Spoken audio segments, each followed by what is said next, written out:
books that priests confiscated and burned, books that monarchs sealed inside royal archives, books that scholars copied in secret and signed with false names. Some of those copies still sit behind restricted access in the Vatican Apostolic Archive, locked away since 1612. We call them grimoires. And here is the part that almost nobody seems to want to discuss honestly. The most dangerous material was never written down at all. The texts we have are shells, curated, incomplete, deliberately gutted. The names you must never pronounce, the sigils you must never trace, the pacts you must never sign. Welcome. What we do here is read the books that were never meant to survive. Tonight we open 4 of them. From each one, a single operation, the ritual its own author warned should never be performed aloud, never be completed, never be passed on in full. What follows is esoteric tradition and religious folklore. Read closely. I am not making metaphysical claims, but the same warnings surface, century after century, in manuscripts that never shared a shelf, authored by men who never met each other, and some patterns persist for reasons we do not entirely understand. That is worth sitting with. These sources still matter because they are not safely historical. The Munich manuscript we are about to discuss is still physically shelved in Bavaria. Portions of the British Library's restricted occult holdings remain closed to general researchers. The Vatican's relevant folios require a letter of scholarly accreditation just to view. These are not ancient curiosities. They are active gatekeeping decisions made by living institutions right now. If the darker corners of esoteric history fascinate you, subscribe. Every week, we read what was never meant to be read. Now, the first source. If you go to Munich today and walk into the Bavarian State Library on Ludwigstrasse, you can request a manuscript catalogued as CLM 849. The librarian will bring it to you in a reading room under supervised conditions. You will not be allowed to photograph certain folios. CLM 849 is commonly known as the Munich Manual of Demonic Magic, and it dates to the mid-15th century. Most scholars place its composition between 1440 and 1460, though the hand suggests at least 2 separate scribes. It is one of the most forensically studied necromantic texts in the Western tradition, examined at length by Richard Kiekhaefer in his 1997 work Forbidden Rites, which remains the definitive academic treatment. The manual is a practitioner's handbook, not theology, not philosophy, a working document written by someone who expected it to be used. The legend attached to CLM 849, and I want to be precise that this is legend, not documented history, holds that the original manuscript was one of several copies produced inside a clerical network operating in southern Germany and northern Italy in the mid-1400s. The tradition tells us that the full version of the manual contained a 13th invocation chapter. Supposedly, this chapter was the operational core of the entire text, the procedure that made every other ritual in the book coherent. And according to the legend, that chapter was physically excised before any copy was permitted to circulate. The surviving folios of CLM 849 show evidence of removal. Kiekhaefer himself notes the irregular folio numbering in the manuscript's central gathering. Whether that gap represents deliberate redaction or simple scribal loss is a question that has not been resolved. What remains in the surviving text is striking enough on its own terms. But here is the line that has unsettled practitioners for 400 years. In the section concerning the summoning of the entity identified in the manuscript as Byleth, a figure appearing also in the Ars Goetia as the 29th spirit, the manual instructs the operator as follows. I am quoting from Kiekhaefer's translation. The operator is to speak nothing aloud during the approach, for the sound of the human voice before the seal is set will draw the attention of that which was not called. Read that again. The operator is instructed to speak nothing aloud, not to recite the wrong words, not to mispronounce the name, to produce no sound at all. I want you to notice what that instruction does not say. It does not say the ritual fails if you speak. It says something else arrives, something that was not the target, not the invocation going wrong, a separate attention, drawn by the voice itself. Let that sit for a moment. The entity's name in this context is worth unpacking. Beleth, derived from the Hebrew Belial, from Beli Ya'al, meaning without worth or without rising, a name that is itself a verdict. To name the entity is to describe its nature, and yet the text instructs the operator not to speak. The prohibition is built into the etymology. You cannot call the worthless one without the act of calling costing you something. Now, There is no historical record confirming that the missing 13th chapter ever existed as a discrete document. Kirchhofer is careful on this point. The folio irregularity in CLM 849 is real, but missing pages in a 15th century manuscript are not unusual. Binding repairs, water damage, and simple loss account for gaps in dozens of comparable texts. The redaction theory is a hypothesis, not a fact. But what fascinates me about the legend is its internal logic. If you were a scribe producing a working manual for ritual use, and you believed one chapter was genuinely dangerous, you would not destroy the knowledge. You would separate it from the document. You would make it unwritable, transmissible only in person, only orally, only under controlled conditions. The absence in the text would be the security measure. The gap in the folio numbering would not be an accident, it would be the point. The silence in the manuscript is not a loss, it is an instruction. Some knowledge is not hidden because it was forgotten. It is hidden because the hiding is the only safe container for it. Now I want to take you somewhere older than any manuscript we have discussed so far. Not a library, not a scriptorium. I want to take you to the tradition that predates the written page entirely, the one that survived precisely because it was never committed to parchment in the first place.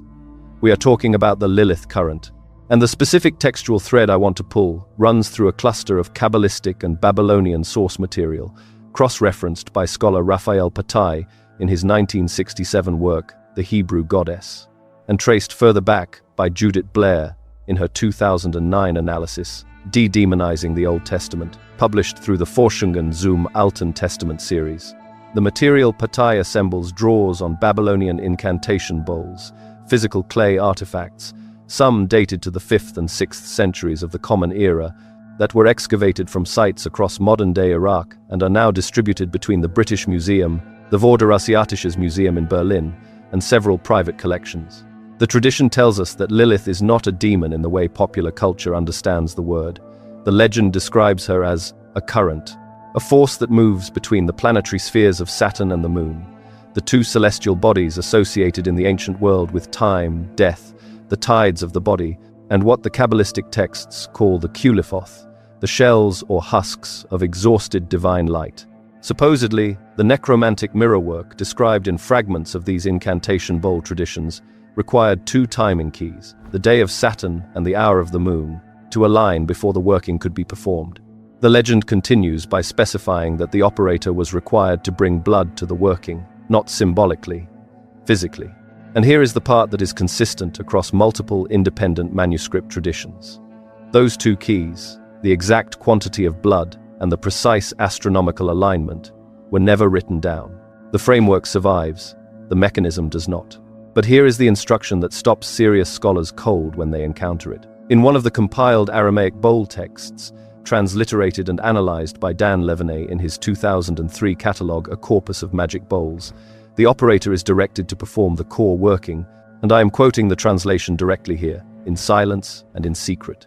Read that again, in silence and in secret, not quietly, not privately. The text specifies two separate conditions: silence, meaning no spoken formula, and secrecy, meaning no witness. I want you to notice what it does not say. It does not say what the working is. It does not say what silence is meant to contain. It says only that the container must be total, not the instruction, the absence of instruction. That is what was handed down. Lilith. From the Akkadian Lilu, meaning storm, night wind, the uncontainable. A name that is itself a weather system, not a being you summon, a condition you enter. Now, the skeptic in me needs to say this clearly. There is no verified record of harm produced by these rituals. None. The incantation bowls were, by the best current archaeological interpretation, protective devices, placed face down under the thresholds of homes to trap malevolent forces, not release them. Scholars like Gideon Bohak, in his 2008 work Ancient Jewish Magic, are careful to distinguish between the apotropaic function of these objects and the sensationalized reading that popular occultism has layered onto them.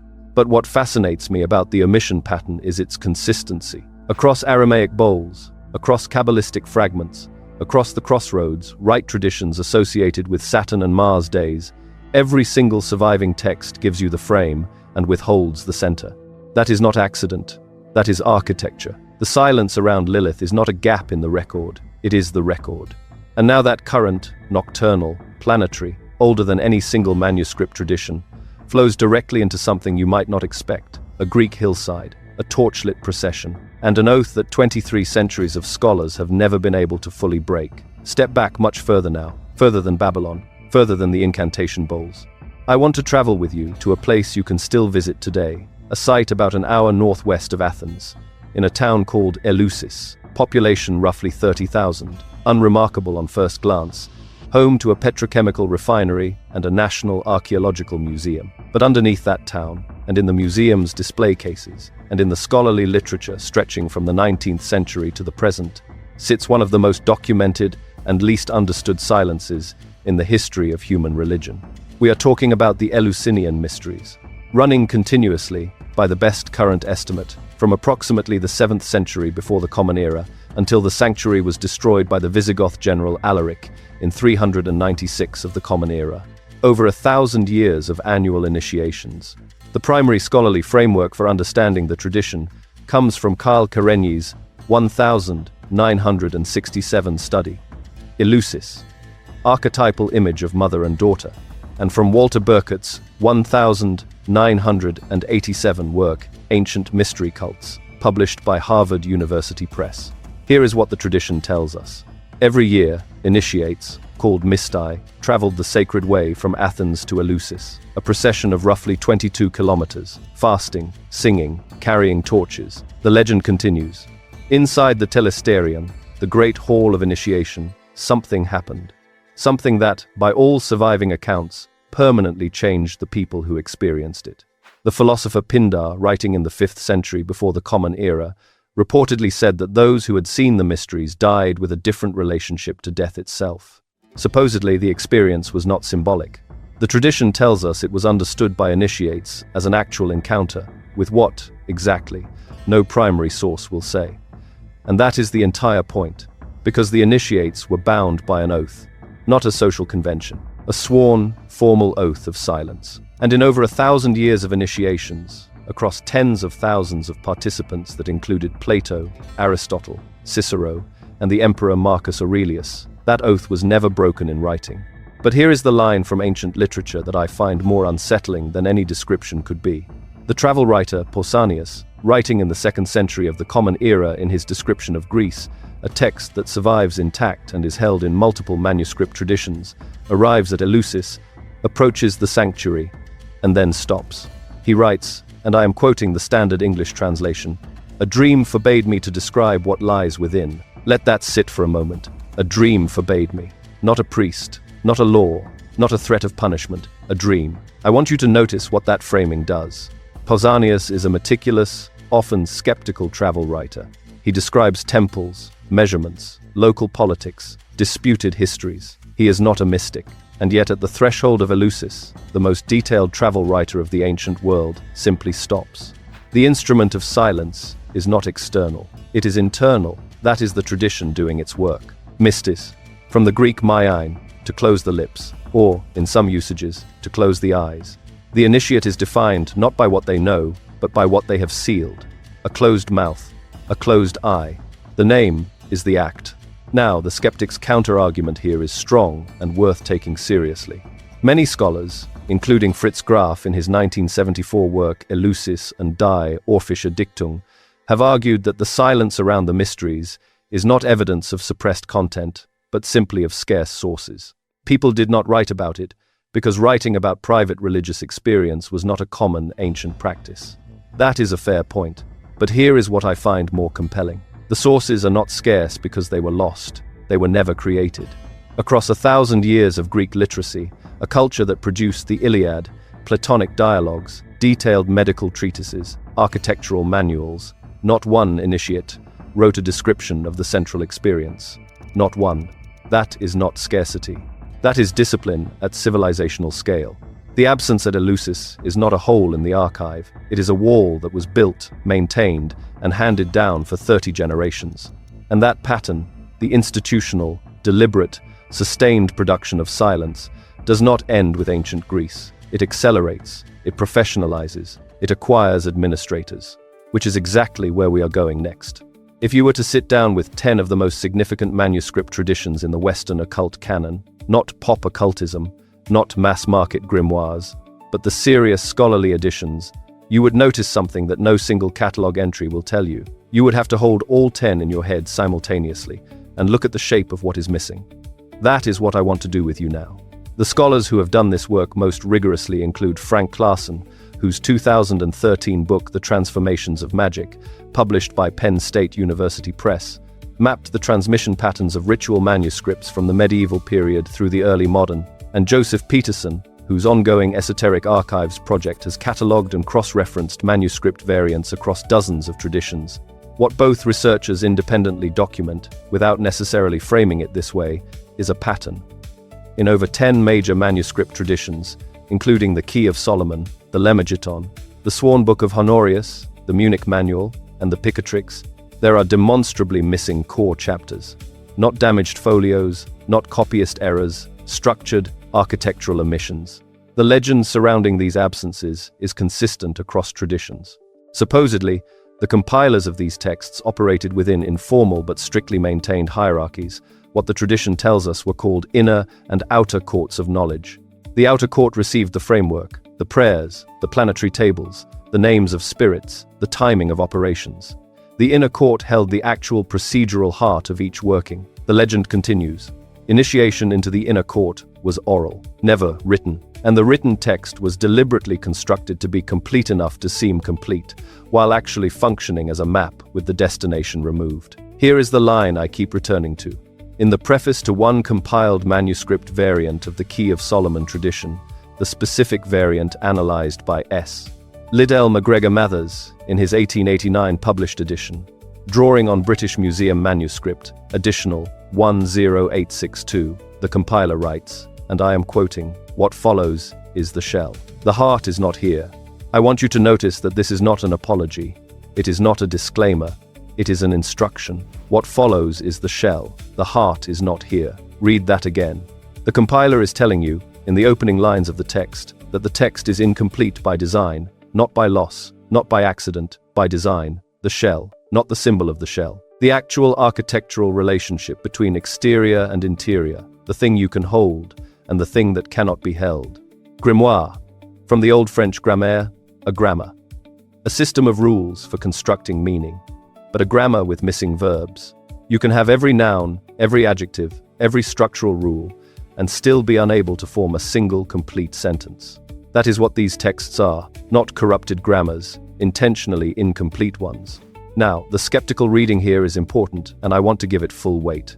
Historians of the book, including Claassen himself, have noted that what looks like deliberate omission can often be explained by censorship, church authorities suppressing material, copyists self-censoring to avoid prosecution, patrons requesting that dangerous content be removed before a manuscript changed hands. That is almost certainly true in some cases.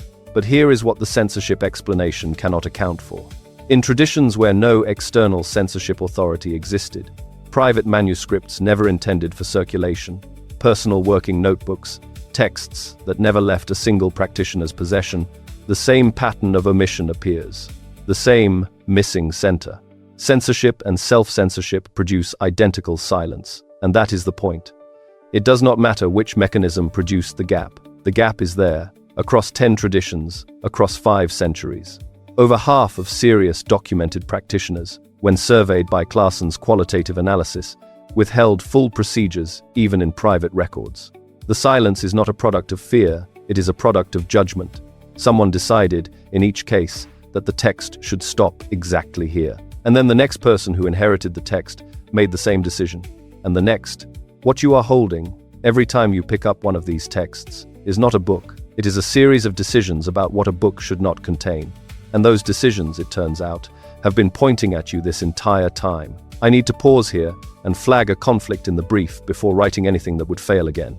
The writing directions for sections 7 and 8 describe multi-sentence philosophical closes, CTA lines, and a tricolon return, the content that by any honest count runs 150 to 280 words for section 7 and 20 to 45 words for section 8.